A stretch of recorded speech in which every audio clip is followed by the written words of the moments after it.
বধির বিপন্ন কলমটা গঙ্গা জলে শুদ্ধ করে আনি। লক্ষ্মী ছাড়া অবাধ্য, বেচাল, বশ মানে না আজকাল। আঁশ গন্ধমাখা পাঁচিল টপকে দুর্গন্ধ খুঁড়ে বেড়ায়। সে কি কলমের গায়ে লোম গজিয়েছে? একদম ঠিক ধরেছ। শুয়োরের মতো। না না, ওকে বাচ্চা বলে ভুল করো না। বোমা বাঁধার মতো শব্দ দূষণ আগুনে ছুঁড়তে শিখেছে। 2 আঙুলের ডগায় নুন তোলার মতো এক চিমটি ছোবলই ওর যথেষ্ট। তোমরা জিভে লাগাম দাও, দেখো খসে যেন না পড়ে। ভাঁজ করা মনের ব্যাধি ডিভিসির বাঁধে সম্মিলিত গর্জন তোলে।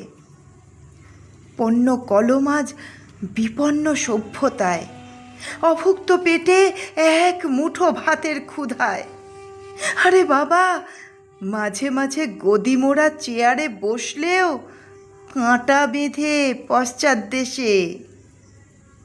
যতই মনকে চোখ ঠেড়ে অন্যমনস্ক হয়ে পোশাক বদল করো, এসব ইয়ার্কি আর কতদিন? শুধু বেঁচে থাকতেই কুঁকড়ে মরছি, অথচ কথা ছিল সব মানুষের জন্য এক পৃথিবী। হিমনিঃসঙ্গ অরণ্যে আস্তানা পেতেছ, জানো না? শেখনি প্রত্যেক মৌমাছির আছে নিজস্ব খুপড়ি, আছে ইচ্ছে মতো উড়ে যাওয়ার স্বাধীনতা, ফুলের মধু নেওয়ার স্বাধীনতাও আছে। তারা জেনেছে সংঘ সভ্যতার জন্য তাদের শ্রম, অথচ আমরা ছেঁড়া রোদ উদ্বাস্তুর মতো অসহায় নেকাবোকা চিরুনি তল্লাশি চালাই। শকুন আর শেয়ালের মুখে চিরকাল এঁটোই লেগে থাকে। এসব নিয়েই কলমে হাত পড়েছে। একটা জ্যান্ত কবিতা লেখার অপেক্ষায়। অনেক তো হলো পৌরাণিক পদ্য, মেদবতী নাভি ছুঁয়ে পঙ্গু মনের ভাবনার বিলাসিতা,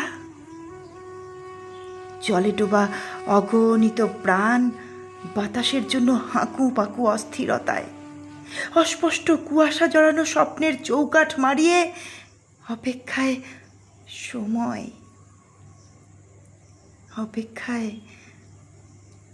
সময়।